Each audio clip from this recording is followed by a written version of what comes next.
If we burn, you burn with us. That's for sure.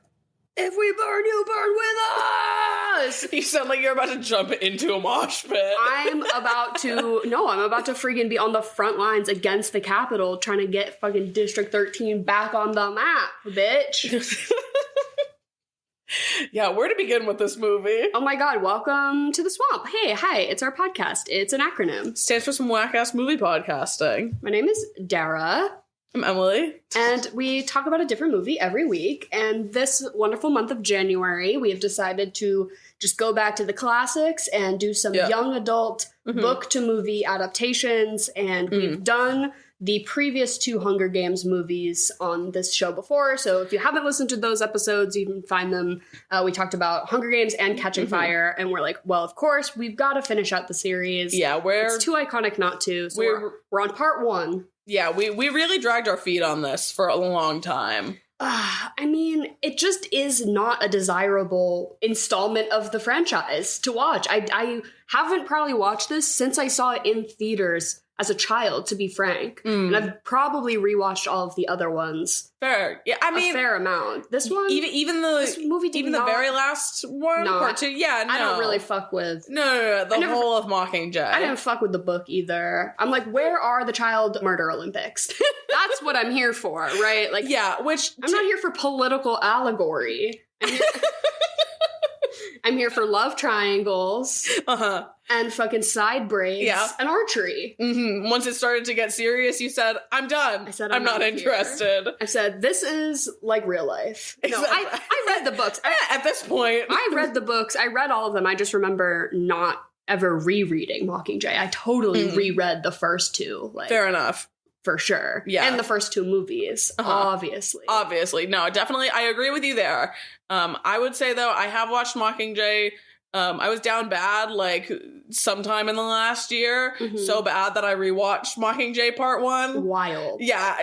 You have to be in a really special place for that. To seek it out as well. Yeah, exactly. I sat down and put it on. You said, my ass is listening, okay? Exactly. Okay, Plutarch Heavensby. I needed to... I'll let you direct my propaganda photo shoot any day. I think I just needed to have someone else to freak out with. Right. And having Katniss there with me, I mean, honestly... She's dissociating, doing the laser to the cat, and I'm dissociating, doing my laser to my cat in real life. Exactly. And I'm like, damn, my life feels dystopian as hell right now, too. Damn, bitch. It's not that far off. I'm like, do I need to start wearing a side braid to, like, virtue signal to other people that I'm, like, with the revolution? Yeah. What is it? Your cute winter boots or whatever it is on TikTok? Have you seen all that shit? No, what is that? Oh, people are, like, using... because censorship has already started, and things like that. They've just been using it as like a turn of phrase to signal like,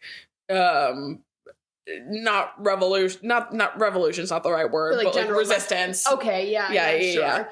So I don't know. It's just become cute winter boots. Yeah, something like that. Cute winter boots. Okay, but I think you're on the right track. I'm doing it as we speak. I feel like the side I used to rock.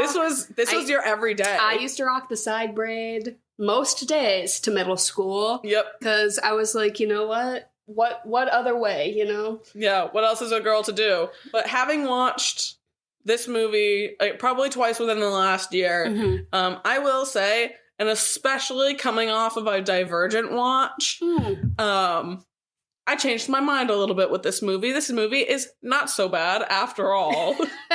It's sort of like last night, the movie theater I go to has a mystery movie series, and it's just $5 a ticket, but you don't get to know what the movie is. Sure.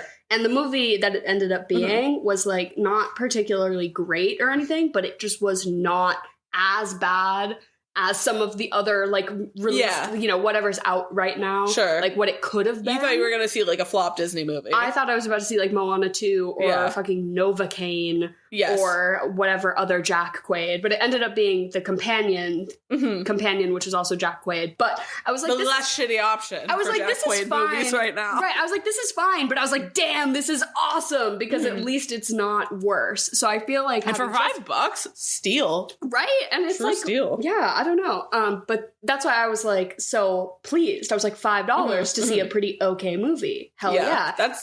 We just came off of Divergent ass. Yeah. So this is seeming like, you know what? This was easy. This is an easy watch comparatively. Divergent, I will say, like, there are a handful of movies that we come on here and we sit down and it feels like work. Okay, Cats, probably the most recent example. It's so funny that you say that because I love when it's bad. That one had me upset. Like, deeply just upset. because, like, I think there's a degree of me that does really value efficiency. Yeah. And a useful use of my time. Sure. And that was the farthest thing from it. Yeah, you felt disrespected. Yeah, a little bit. And Divergent felt on that same page. Like, I really had to, like, lock in and make myself listen to whatever the fuck Zoe Kravitz was saying. Sure. This was easy. Yeah. Katniss, I'm here with you, girl. No. And it is, we're blessed with this series that I think certainly any criticisms you have of this movie are probably super fair, but absolutely decent writing, pretty good acting. Like, Philip Seymour Hoffman and Julianne Moore are stepping in to be in, like, the easiest shit they've ever done. Yes. They're like, whatever. This is bread and butter. Light work for them. Yeah. So they popped on last minute. They said, yeah, sure, I'll join the cast. Yeah, why not? Yeah, might as well. Oh, I'm the main villain for the last two? Yeah, sure. Whatever. Sure. Yeah. Sure. No, I thought Julianne Moore, she's fine in these. I don't have any particularly strong feelings about her as a President Coin. Yeah, I don't think I have any particularly strong feelings about her in general. I feel like I don't. I mean, I've seen her in enough, but not like a whole hell of a lot. But I don't dislike her either. No. Like, she's all right. Yeah. So yeah, this is on par with that, I guess. But right, and the general message as well being also like something you generally agree with and grew up with, and the nostalgia of like having the books and the series and stuff. I agree. Watching this is sort of just like, you know, an old friend or something. It's just easy.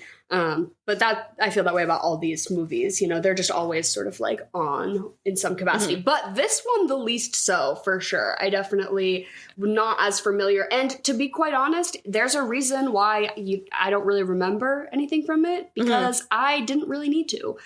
Not a whole lot happened. This movie did not need to get made. They did the classic split the last one up into two so that you get 2 box office cash grabs. Absolutely. Whatever. This whole first movie could have been 20 minutes. 100% agree with you there. I mean, even if they wanted to, I wouldn't have mind. Yeah, I wouldn't have had an issue if they just made it like a 3.5 hour movie. Sure. Just go big for it. Right. You know, but yeah, no, this really leaves a lot of room for anything. Like, it's so just character driven, and like, I mean, obviously, I don't know if I can say that. The Capitol is actively bombing hospitals and things like that. And like, you do get to see like the start of the revolution, which is neat to see. But again, I think it could have been an hour. We could have, so much Gale. I don't give a fuck whether this man lives or dies. I do not need to see him. Just, you can write him out entirely at this point, actually, right? Like, why are we doing any of that? I don't need, you know, her and her mom and her sister in the bunkers. Like, she saves the cat, whatever. Like, okay. Watching them try to make Gale a hero and being like, look, he saved the 900 people out of District 12. Don't care. Tomato. I don't care. You still can't make me like him. They're like, he's a Purple Heart war hero. No. I'm like, you need to fix your face, sir. Wipe that fucking look off your face. He's like, Liam Hemsworth, too, has like very much morphed into who this man is. Right. You know what I mean? So it feels like it makes me hate him more. Right. Yeah, they really did clock the casting with Gale, because he just was like that. Except I remember liking Gale in the books far more than I did in the movies. Well, yeah, I think that the books probably gave him a lot more, you know, And he was something to root for. He was a compelling opposition in the love triangle. Absolutely. Like, you could kind of see why it would work. Whereas in these movies, you're like, Jesus Christ, Katniss. No, get away from Liam him. Hemsworth is a dog shit actor, like, at the end of the day. Right, and here's fucking Josh Hutcherson. Teen heartthrob. Just, like, putting it all out there, and Gale serving us nothing. Yeah, give me nothing. Even when they had him all CGI'd up and looking sickly as hell, I still said, that's my boyfriend. Exactly.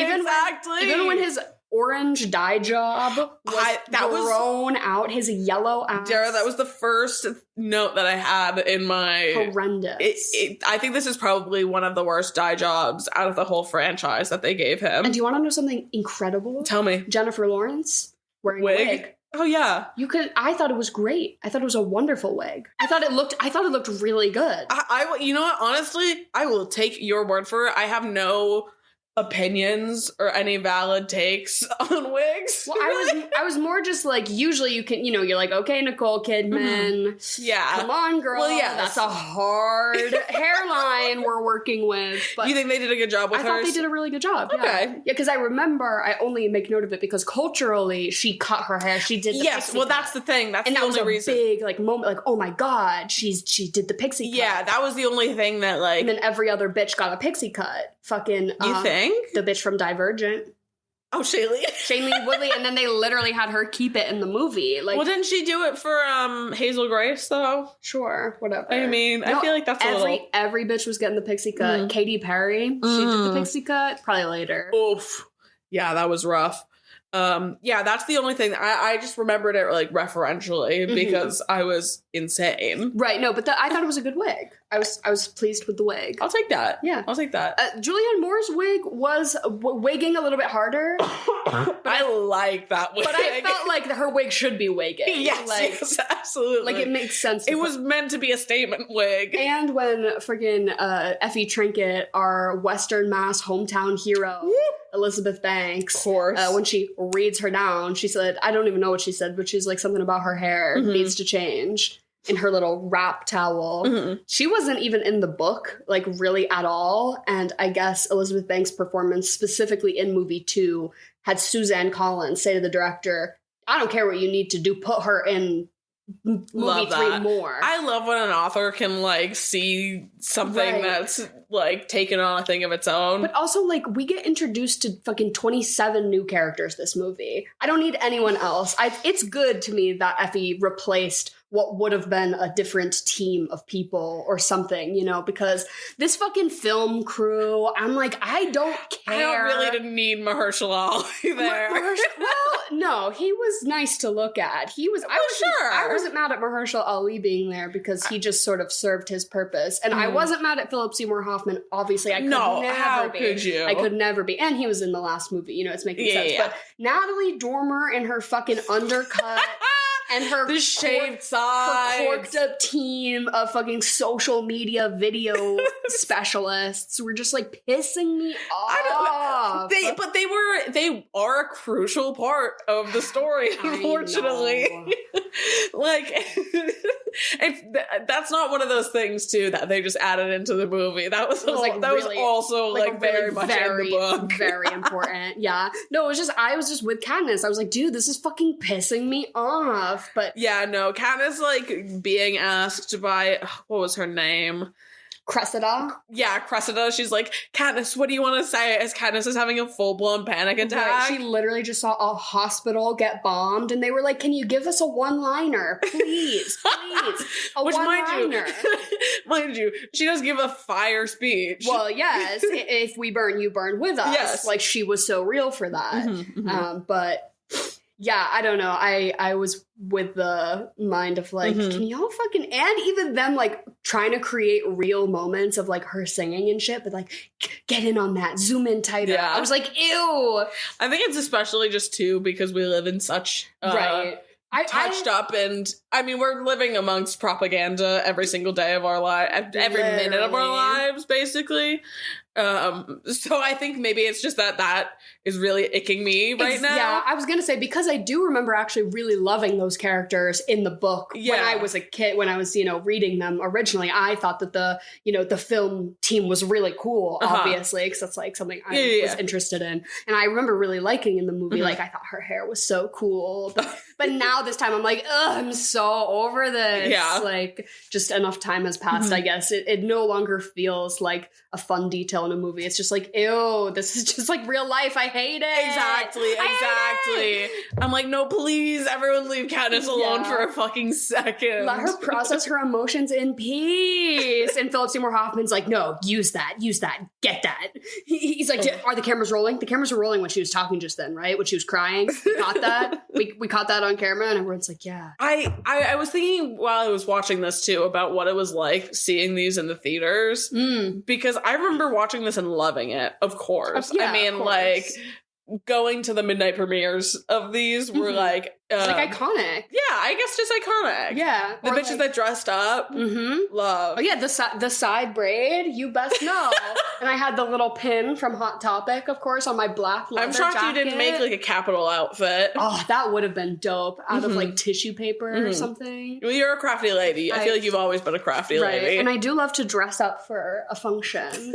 Absolutely. Where I'm hosting a little Nosferatu watch party tonight, and I was so thrilled. I was like, I need to find fake mustaches. I was like, literally on Amazon being like, could I get a pack of fake mustaches? I would have brought one. Right, that would have been so fun. If we all wore like really big fake mustaches while watching Nosferatu. I was like, that is such a vibe. I need to dress up. I need to have a little costume at the function. Oh my god, I'm about to hit the Five Below. Oh, yeah, for real? Do you think they have them? Definitely.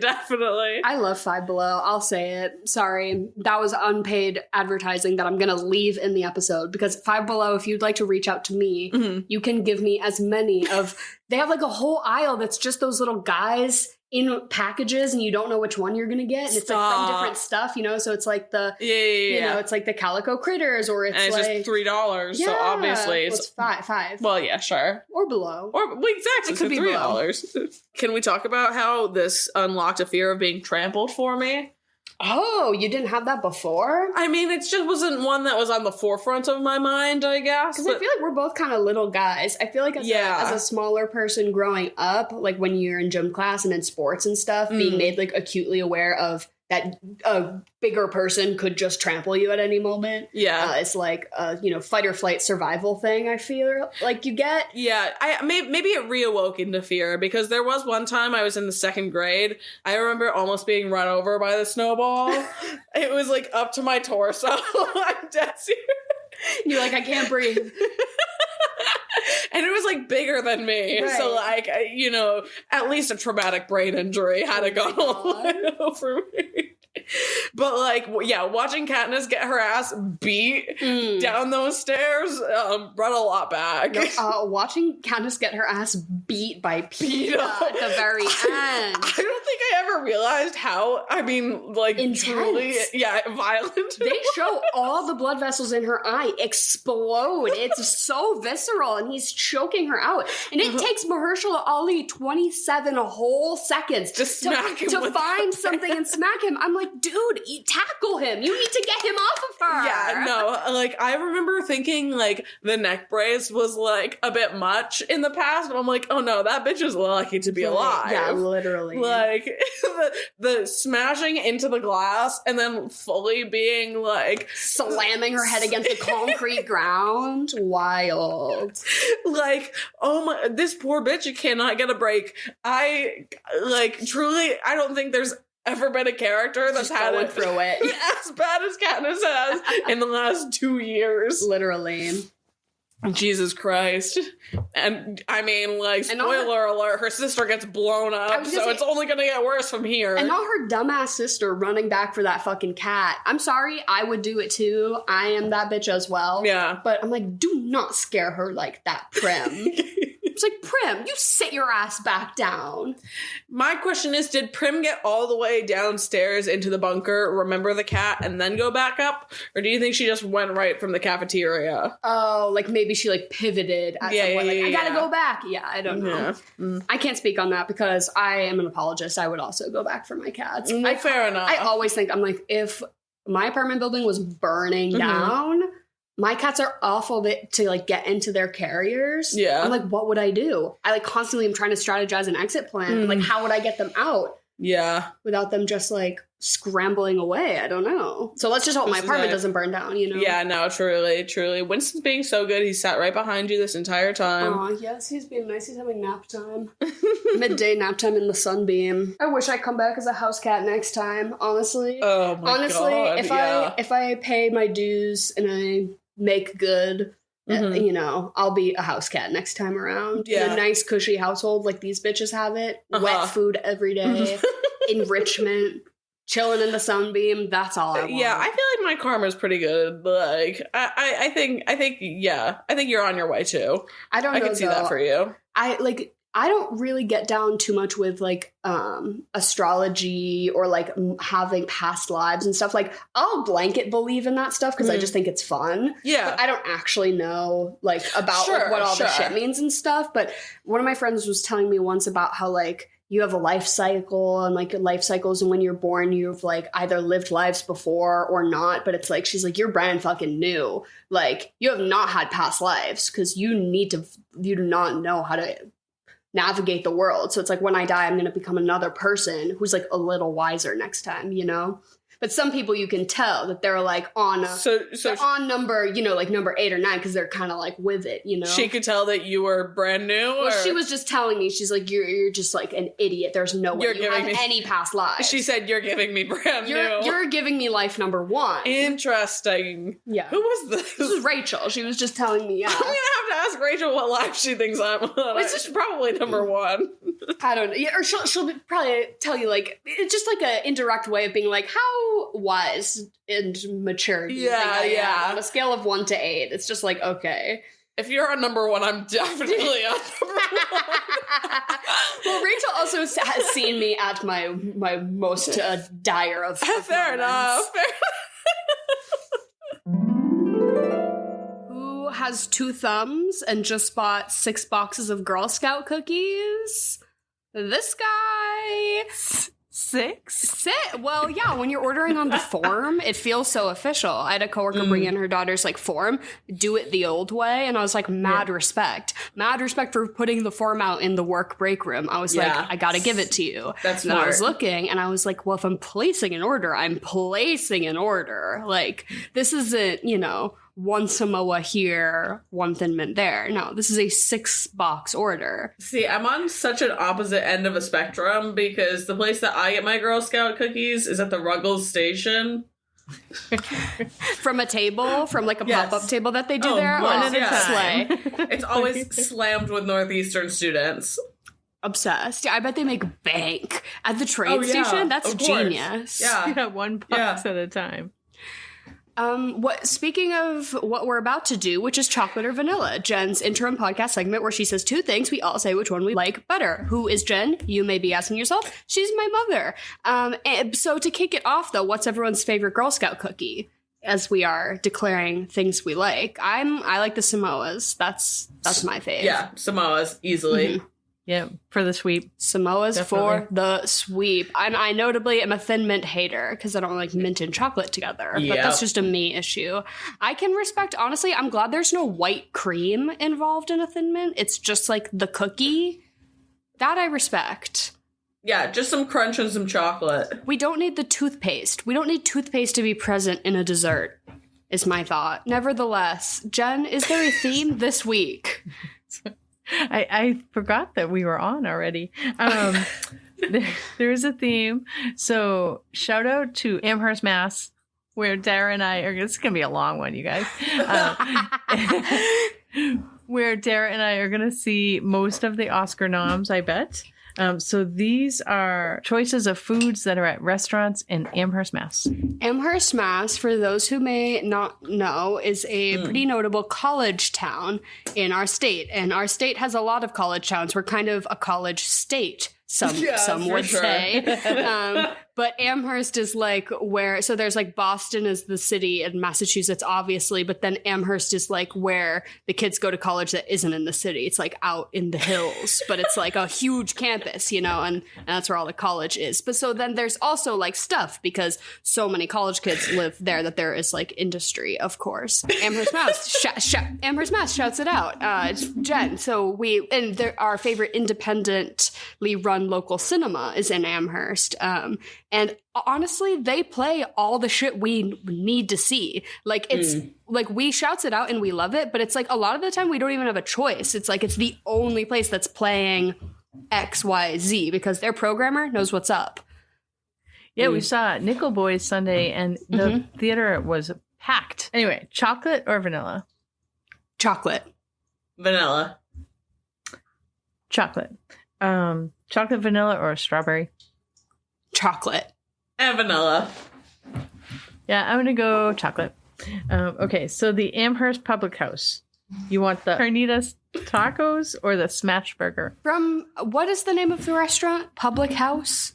Amherst Public House. From a restaurant called Amherst Public House, I'm smash burger. Yeah, that's a place that can do a burger just fine, I'm sure. Yeah, I agree with you. That's a pretty safe bet. I'm gonna go with the burger as well here. I'll go with the burger too. Next one at Johnny's Tavern. You want the salt and pepper fried calamari or the kale Caesar? Again, I'm not ordering calamari at a tavern, I don't think. Well, not to say that I'm above anything, you know. I've ordered many a thing in many a place. But again, I'm trying to think, what's the ambiance? This is not something I'm familiar with. But a kale Caesar, that sounds safe. Emily, what do you have to say about this? I've been to Johnny's Tavern. It's not like sketchy, like bar food. It's like pretty good food and certainly a place that'll do some good calamari. So I'm going to go for the calamari on this one. All right, I'm going to go with M and get the calamari. Damn, you're right. And I didn't know what I was saying. And I should sit my ass down and I should listen. Because I'll be getting the calamari now as well. Okay. We would have all laughed at you while you ate your kale Caesar. Next one. Okay. This is the restaurant called Protocol. And these are 2 drinks. So I have to tell you that Italicus is a liquor that has bergamot, oranges, lavender, yellow roses, and lemon. So it's a floral orange liqueur. Okay. So you want the Italicus sour, which has rum, Italicus, bergamot syrup, lemon, and bergamot bitters. Or do you want the weekend getaway, which is cranberry vodka, yuzu sake, lemon triple sec, and house-made cranberry syrup? I'll take the first. Actually, I don't really like floral stuff. It always appeals to me in like the aesthetic. Like I'm jealous of the people who drink the little floral drinks because they always come in a cute little cup. But I just don't fuck with elderflower, okay? I don't fuck with rose water. I don't fuck with too much herbaceousness. I don't know. So I feel like I would play it safe and I would get a cranberry citrus little spritzer drink. That sounds more up my alley. But I will say I'm intrigued by bergamot syrup. That is interesting. And the fact that you had to break down and describe all the elements of this one specific liqueur also kind of intrigues me. I would make somebody else order and then I would take a sip, you know? Yeah. Well, on the flip side of this, I am the guy that likes the floral stuff. I'm actively drinking a lavender lemonade right now. So I'm definitely going to go for the first one. And I like to try a new drink or a new food that I'm not so sure about when I go out. So that sounds right up my alley. Yeah, I would like to order either of these, and I probably would not like them once I got them. But I'll go with the sour also. Okay. Now, the Harp, you want red Thai curry shrimp or the surf and turf, which is sirloin and broiled bay scallops? I'm not a glutton. And I don't have the need to be surfing and turfing really at the same time for any reason. Like, I know myself and I know my limits. The amount of food that comes with anything called surf and turf on a menu is simply too much for me, and I'm sure it's like $57. Absolutely not. I'm going for the Thai curry shrimp. I think that sounds more my speed. Yeah, I have to agree with you entirely. And I feel like a Thai curry shrimp is going to have like a nice, like, crunchy coating on it. Like a surf and turf, I don't want like a plain shrimp. I want a fancy shrimp if I'm going to have it, you know? Yeah. I agree. I'm going to go with the red Thai curry shrimp. I have never ordered a surf and turf at a restaurant, I don't think. Yeah, because you're not like running a business meeting and smoking a fat cigar and you're like in a Looney Tunes cartoon. Yeah. Like, let me get my bib so I can surf and turf while I run the meeting. Like, who is sitting in the booth for 3 hours? No, who do I think I am? Unless you wanted to split a surf and turf with someone. I mean, sure. That's possible. If you're at the Outback Steakhouse. But you've already had a bloomin' onion, so you're not going for the whole. Next one is Osteria Vespa, which is the little restaurant right next to the theater. You want cacio e pepe or potato gnocchi? Cacio e pepe if I'm doing pasta, said Kendrick Lamar as of late, and I couldn't agree more. I love cacio e pepe, except I don't know if I'd order that out at a restaurant. What was my other choice? Potato gnocchi. Potato gnocchi. I would probably order that because I can't make that shit myself. Cacio e pepe, you can make it home. That's mad easy. Except I still would probably order it out. Both fire options. I think gnocchi is really overrated, honestly, so I'm going to go for the cacio e pepe. Yeah, me too. Me too. Now, Antonio's Pizza. You're getting a chicken bacon ranch pizza or a chicken pesto tortellini pizza? Chicken pesto, again, with the gluttony. Tortellini on a pizza. I think I would order that shit though. I feel like it depends on where we're eating the pizza. Are we ordering it to take home? Are we eating a single slice there? Like the environment for the pizza consumption, I think will determine my choice. Because if we're just taking a box home, I could get nasty on some tortellini pizza in the comfort of my own home. But like if we're gonna be dining out and about, I think I'll pick the modest chicken bacon ranch. See, I thought you were going to say the opposite. I thought chicken bacon ranch travels well. That's true as well. I'm gonna go for the safe bet on this one, and I know I'm always gonna love a chicken bacon ranch. Yeah, I'll go CBR also. I wonder if you're from another part of the country that doesn't do, like, is this ubiquitous, right? The chicken bacon ranch pizza topping. Is this like a gluttonous American thing, or is this like a fucked up New England thing? I wonder.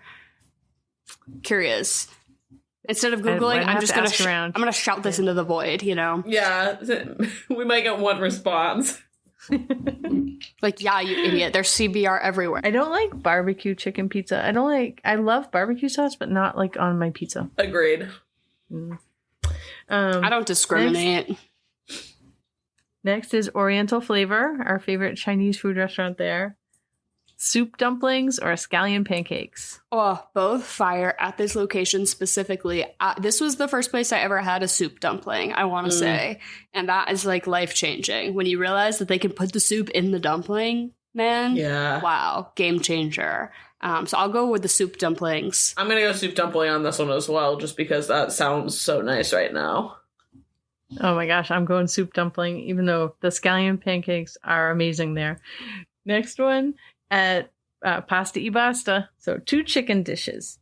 Chicken Venetiano, which is fontina cheese, spinach, mushroom, capers, and a white wine sauce.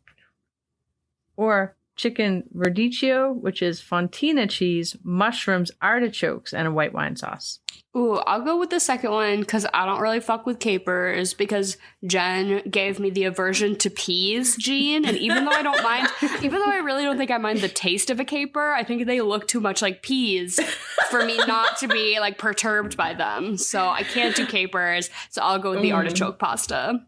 I'm going to pick the first one because of the capers. I love that shit. Ooh. I'm going to go with the second one. So ditto. Although is it for the same reason, Jen? Yeah, I will not order anything with capers in it. And the like chicken piccata, I love the idea of it, except those freaking capers. Those pesky capers. Next one is Miss Saigon. So the pho place. You want kimchi dumpling soup, vermicelli bamboo soup, or tom yum soup? Ooh, kimchi dumpling soup sounds so fire right now. Yeah, I have to hard agree with that. Yeah, I would take any of these, but I'm gonna say the vermicelli one because I love the skinny little noodles of vermicelli. Next one, insomnia cookies. Snickerdoodle, sugar, or salted caramel cookie? Sugar. Jen, be real with me right now. Of the entire menu, why are you even putting sugar in the mix? Why is it even a question? Also, Snickerdoodle is the cookie. Snickerdoodle is that girl, and she is the cookie. And that's why it doesn't even matter. You can put up anything else. It doesn't even matter. Sugar, peanut butter, it doesn't matter. It's Snickerdoodle. I agree with you there, but I do appreciate you throwing sugar cookie into the mix, Jen. I really appreciate a sugar cookie. But I do have to go for Snickerdoodle as well on this one. Yeah, I agree that the sugar cookies are really good there, but I will go Snickerdoodle also. Crazy noodles. Basil fried rice or drunken noodles? Ooh, I love a drunken noodle. Yeah, I gotta go drunken noodle on this one too. I'll go with the drunken noodles too. I'll go for it. You're so brave, and then we'll trade because you'll like mine. Mine will be less spicy than yours. Then we'll swap dishes. Next one is 30 Boltwood shrimp bucatini with clam, saffron, tomato sauce, and butter and herbs, or the pork schnitzel, which is braised red cabbage, buttermilk schnitzel, grained mustard beurre blanc. We're going schnitzel from a highfalutin hotel on the common of Amherst, Mass. You know somebody's in that kitchen fucking up a schnitzel. Yeah, I'm going for the schnitzel on this one too. That's so funny. I only had schnitzel once and I just liked it okay. So I'm going to go with the shrimp bucatini because of saffron tomato sauce. That does sound fire. Sounds really good, but I don't like clams, so. Me either. Also, just like seafood in my pasta in general. That's what bucatini is, right? A pasta? Yeah. It's a pasta dish. Why clams? There's shells. Why are there shells in my fucking pasta, bro? This is stupid. Do you know what I'm talking about? I don't want to work for my pasta, yeah. Like annoying. Or shrimps when the tail is still on. I'm like, are you kidding me right now? You just charged me $32 for a pasta dish, and I have to detail my own fucking shrimp. A joke. I hate that shit. You're so right. Last one. Now we're at Subway. You want the BMT or the Cali BLT? So like the BLT with avocado. What is a BMT? Oh, it's the Italian at Subway. It's like it's like the most famous Subway sub. Sure. And is it on that bread? The 5 herb and cheese bread? If it's on the 5, you put it on I think you can put it on whatever bread you want. I think if it's on the 5 Italian urban cheese bread that is notably made of yoga mats, I will be taking it. And I'll be taking a cookie as well. Why did the Subway cookies hit so hard? I could go for one of the white chocolate macadamia. I could pound 4 of those right now. I'm gonna go for the fancy BLT. I'm a big BLT girl. Yeah, I will. I'll go for the BMT. I'll go for the Italian, and that's it for choices at Amherst restaurants. Slay, love that. Thank you, Jen, and shouting out some local businesses as well. If any of our listeners are of the Massachusetts area, we didn't even say whether the things were objectively good or not. We just said what we would order. So I don't know what that's telling you, but yes. Jen, thank you so much. We love you, and we'll see you next week. Okay, I love you guys. Have an awesome night. Bye. Bye. Bye. Can I be so real that I was just so pissed how little Finnick was in this? Every time there was a scene with Gail, I was like, replace that with Finnick. Oh, fucking dare. Please. No, Suzanne's currently writing a Finnick book. No. Or has written the Haymitch book, or it's coming out very soon. I think in like March, maybe I'm. Yeah, it's coming. It's coming out this year, and they're already planning the movie. It's very Ballad of Songbirds and Snakes in the way that I think the movie contract happens like before the book even fucking exists. You know. Yeah, but I'm really hoping that these good vibes keep going and that we do eventually get a Finnick book. Yeah, that would be fire. Honestly, because, I mean, it would be a natural next step if you asked me. But as long as she wants to keep writing them, I'm here for it. I didn't read A Ballad of Songbirds and Snakes, but it's good. I am probably going to read Sunrise on the Reaping because I'm a Haymitch girly. Yeah. And I'm definitely, I wished I had read A Ballad of Songbirds and Snakes when we went to go see it and stuff to like be a part of that hype again. So I feel like I'm going to try to get back on the train this time around. No, I will say I think that this franchise has done an exceptional job of keeping true the book to movie adaptations. And I was really impressed with A Ballad of Songbird and Snakes. So I'm excited to see, what is this, Sunrise on the Reaping? I think that's what it's called. Yeah. So yeah, more just excited to see if they cast a 35-year-old man to play Haymitch. I will riot. I think they'll cast a 28-year-old man to play a 16. Yes, yeah, year-old. Yeah, for sure. I'm just interested to see if they'll cast an unknown or I need them to cast an unknown. That'd be so I think good. They really have to. I think Tom Blythe was a good one for the most recent one. Was he unknown or just sort of like up and coming? I guess more. I didn't fucking know him. Yeah, me either. Haven't seen him since. Yeah. See how it goes, I suppose. I'm excited about it. But no, Suzanne Collins is also someone who's talked a lot. I mean, obviously, it does not take a genius to figure out that this franchise was directly inspired by like the war in Iraq going on when this was written. And Suzanne Collins has said that she's a person that will write things if she has something to say, and obviously is someone who is politically sort of swayed and involved. So I couldn't imagine a more inspiring time if she was going to continue writing some books. Yeah, for real. Yeah, keep them coming, Suzanne. Yeah, well, we fucking need them these days. Again, I think we're really in dire need of some new YA books for the girls. Talking about stuff like that in a way that is very plain and under the guise of like sci-fi or whatever, but it's no question that it's an allegory, of course. Yeah. And like that's why they teach you this when you're in seventh grade. Yeah, they're like, you can see.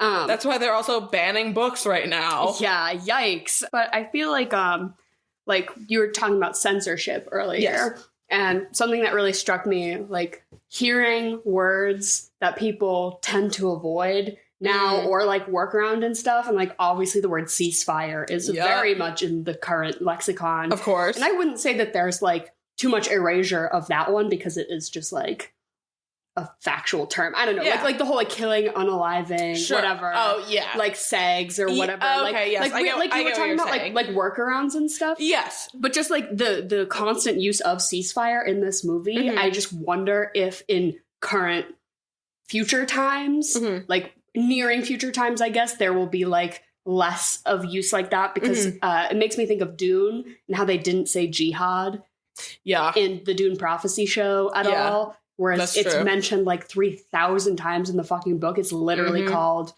the jihad, and they just call it like the rebellion or the, you know, the resistance. How much, I mean, talking about this new movie, like how much is what's the vocab going to be like in it? Right. So the like use of ceasefire, I don't know. There's a quote that I did pull from this movie that I was just like, wow, that's crazy that they said this beat for beat then. And like, they would never say this shit in a movie today. But I won't tell the people that if you think for 1 second the Capitol will treat us fairly if there's a ceasefire, you're deluding yourself because you know who they are and what they do. Yep. So it's like literally like, if you think a ceasefire means safety, you're wrong. And I'm saying that's crazy. Like, absolutely. Like they would just never say that shit in a movie in 2025. No, never. This is actively what's going on. So I'm so glad that they did in 2014. Yeah. I'm like, Why, we at least have something. Why are we going to have to start looking backwards for stuff that feels current, because no one will actually talk about current stuff in current media? You know what I mean? It's wild. I mean, well, yes, we can really get into it. I just the language about violence, I think, is really. Yeah, no, I have a feeling that whatever, because it's so focused, I mean, around like politics and Hollywood go hand in hand, obviously. So with everything that's going on in the world today and all of the censorship that's happening, I can't imagine that the language is gonna, not pull any punches in this new movie the way that they did it. And I'd say these movies. Yeah, it would be something interesting to look for. I don't know. Yeah, so I'm curious to see what Suzanne Collins' contract also looks like with the studios. Yeah, because she also was so real for, I mean, not to spoil Mockingjay Part 2, but like the fact that President Coin is also fucked. Like that the leader of the so-called resistance is also like deserves to be killed as well. Sort of energy. Yes. Like that bringing into Part 2, that is also sort of a take that I think in modern media would be also presented very differently. I don't know. Oh yes, but is also exceptionally relevant today. Well, I think be like too relevant as in it wouldn't be presented today. Too real. We'll get around to Part 2 maybe a couple years from now, check back in with the current political landscape. See how the Hunger Games are feeling again. Like, that's how I check in. Like, hey, how are the Hunger Games feeling just like topically to you? Yeah. In the grand scheme of plausibility. Yeah. Like when we start getting too close, then we have to talk about it. So maybe we'll talk about it next week. Right, yeah. I was gonna say we've got a fun theme for February. Yeah, so I mean, with some more dystopian stuff going on. Yeah, actually, continuing whether we meant to or not. I guess just generally keep the ball rolling. Generally gravitating towards things that have relevant themes. Wonder why that is. But do we want to get into our regularly scheduled programming? Of course. Well, so fucking, marrying, and killing. Everyone's so sad in this movie. I don't want to fuck anyone here. In this bunker. Could you imagine? Imagine getting your freak on in the bunker. Do you think they have like a boom boom room in the bunker? Because they're like, honestly, like it's just rattling everyone's shipping containers. Like we just made a floor for it, a designated. No, I feel like people are gonna get freaky in the end days. Yeah. As things start to feel more dire, people are like, well, better put something in my butt now, It's now or never. I feel like you gotta have your kind of little, you gotta find your little space. I guess kind of like how Katniss has her freak out space in like the tunnels and the ducts, really. Yeah. Which is where she starts out. You gotta find the freak nasty spaces. Exactly. You have to have your freak. There's two things you have to have: is your freak out space and your freak nasty space. Yeah, right. The walk-in freezer for having a panic attack at work, and then the back stairwell where nobody looks. Of course, exactly that. Everyone is so sad. I think I'll probably fuck Haymitch though. Since this His beanie? Yeah, the beanie, and this is probably the first time that he can get it up since he's not gonna have whiskey dick. Real. This is actually, this is opportunity number one. When he walked up in that beanie, I said, hello. Hello, father. Hello, Woody Harrelson. I don't know. Who do you marry? Maybe you can't marry Haymitch. You can never marry Haymitch. No. Yeah, not a lot of good options here. I guess I'll marry Mahershala. No, Finnick. I'll marry Finnick. Finnick. There it is. Great.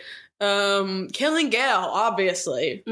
Yeah. Oh, so real. Yeah, I'm also gonna kill Gale. Kill Gale on that stupid fucking mission. I don't care. Get him out of here. Yeah, I'm the one sniper on the rooftop in the Capitol that's taking that guy out no matter what. I'll fuck Mahershala Ali. You know what? Now that you bring it up, he was looking fine in this movie. So him and I will go to the secluded boom boom room in the District 13, and then I feel like he's got a cabin to himself because he's got higher up in command. Yeah, he's like a military. Mean? Maybe he has a coffee maker. Oh, definitely. Maybe because I was gonna say I'll marry Effie because I loved in this movie where she was like, there's no coffee here. I was like, so real, girl. Yeah. And I feel like we could have like a fashion empire, you know, where we use resourced materials in District 13 to make some couture. You would really blow her mind with that. Right. Yeah. I think she'd be really impressed by you. We can work together. Yeah. I think it'll be a great partnership. No, I don't think she's ever had to flex her creative muscle. So I think I think you would really start to inspire her. You really think everything's been handed to her? Because I think she was sort of making it work with what she was given with her little jumpsuit. She was serving in the jumpsuit. I think this is the first time she's really had to like get resourceful with it. That's like, or at least in a long time. You know? I'm over here, like, I've been making my own trousers out of caution tape for years. Yes, yeah, and I'm down here in District 13. I'm about to blow her mind. Exactly. Yeah, this is actually the romance subplot that got cut. Is a really resourceful young fashion designer teaching Effie Trinket how to like use the sugar packets to I'm gonna make earrings. Yeah. What are you eating and drinking with this movie? Well, so I mentioned coffee. This is a morning movie. In 2014, I'll say we were just on the end of like the Starbucks craze. Of like every time you were out in public, you needed to have a frappuccino. Like yes, the caramel toffee crunch frappuccino. Yeah, it was very. And I mean, fuck Starbucks. We're not doing Starbucks now, but I think you should make your own like blended iced coffee at home. Like blend it up with some ice, make it like a culotta or whatever. Just some sort of like wildly exuberant, caramel drizzle ass fucking iced coffee. Yeah. And you know, if you're feeling crazy, throw like a shot of like, I don't know, Bailey's or something in there, or Kahlua, whatever, if you want like a little spiked iced coffee brunch moment. But I think, just like so much sugar. Yeah. Like it tastes like melted ice cream. See, my iced coffee. My thought was like, I feel like bog standard is what you want for this movie. Cause like, you're really slumming it with them. You know? Think just like a cold brew? I would say I have a French press that I really like, and like I think like a nice hot French press. And the only other thing that I feel like they're eating in this movie is slop, right? And you know what that means to me? Oatmeal. But I think you can make your own like favorite like a nice oatmeal, however you like to do it. Like you know, everyone is very particular about their oatmeal. Can you tell me your process? I don't really like oatmeal. Oh my god! So then why would you suggest? Well, listen, it doesn't have to be my cup of tea, but I feel like this is right for the movie. What about like a yogurt and a granola? I also like that. They maybe would have had that with some modest fruit. Yeah, that's a strawberry. Exactly. One lab grown strawberry. Yeah. Something in that ballpark. Personally, I'm more of like a savory breakfast girl. Right. So like I would say like I like to do like grits for breakfast sometimes. Okay. Which also kind of fits the theme. Breakfast grits. Like a cheesy little breakfast grit. Yeah, because that is what they're serving you down there. You could just throw an egg yolk in that too. Get real nuts with it. I don't see why not. Something like that. What about you? I, in real life, just had the bulgogi beef dumplings from Costco, and they were so fire that sounds really good. I would be remiss if I didn't just get a freezer dumpling, but maybe not with your iced coffee. But I feel like you could maybe just be do that with like a Thai iced tea. You'd be pounding iced coffees during this movie. Yeah, because you got to stay awake because it's 2.5 hours of what? Nothing. Yeah, that is the one thing. Meandering, and then they bomb a hospital, and then some stupid meandering, and then they get bombed again. It's just like... And that's the whole movie. We don't need the meandering quite so much. And you just watch Josh Hutcherson get thinner and thinner. Oh my god, they're botching him with the CGI more and more. You're like, he's borderline non-recognizable at this point. Right. I guess they did film all of those ahead of time, and they actually made Jennifer Lawrence watch those while doing it. And she was like, oh my god, she's like, can we just stop? Like, she's like, I can act, I'll fake cry. I just don't want to see him looking miserable over and over again. They're like, okay, it's working. Like, get her ass. Yeah. Really set her up for the bad time that she'd have on the mother set. Oh my god, for real. But it was tough for me to think of something to follow this up with other than you just kind of logically do the next thing right? in this series. So the only other thing I wanted to shout out was just another movie that has Philip Seymour Hoffman and Julianne Moore in it, which you have two to pick from, actually. You could watch Boogie Nights, or you could watch The Big Lebowski. Oh shit, yeah. They're both in both of those. So if you want to if you want to level up Julianne Moore and Philip Seymour Hoffman from this movie to something else, you could watch either one of those. Honestly, watching Boogie Nights after this does sound like a pretty fun time. I've seen only the first 10 minutes of Boogie Nights, and then Henry and I realized that we meant to watch Saturday Night Fever, so we switched it. So I've never actually seen the end of Boogie Nights. Interesting. Okay. But maybe I'll feel get like around watching to it. Boogie Nights would have been the thing to do, even if you had intended to watch Saturday Night Fever. Yeah, we should have actually just stuck Boogie with Nights. it. Yeah, that's well, we live and we learn. Yeah, fair enough.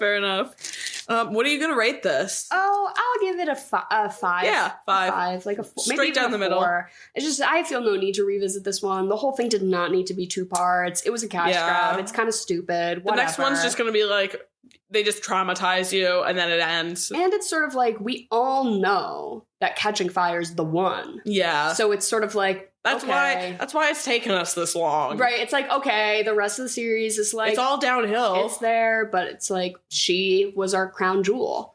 Yeah. And we all know that. Yeah. What are you gonna do?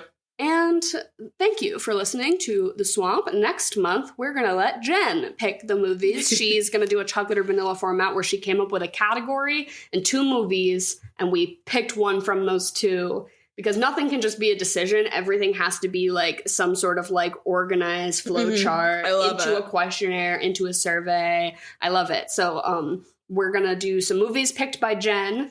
But that we also picked. We picked from a list that Jen provided. Exactly. We chocolated or vanillaed. Real hard. Right. And definitely some more YA dystopian stuff coming up as well. I guess. But as always, send us in what movies you would like us to talk about, because we are always keeping a list of your suggestions. If it's new stuff, old stuff, you can head over to our Patreon, where for $2.86 you can hear us talk about newer movies. We covered Nosferatu this month, and we try to do stuff that's like out in theaters generally. So you can also contact us there, or, just drop into our DMs. Say hi. Things are bad right now. Things are feeling pretty Mockingjay Part 1 right now. Certainly. So if you want to, find some community of people who like to talk about movies, we're trying to... We're here. We're trying to be doing that. So thank y'all for listening. Have a wonderful rest of your whatever, and goodbye and good night.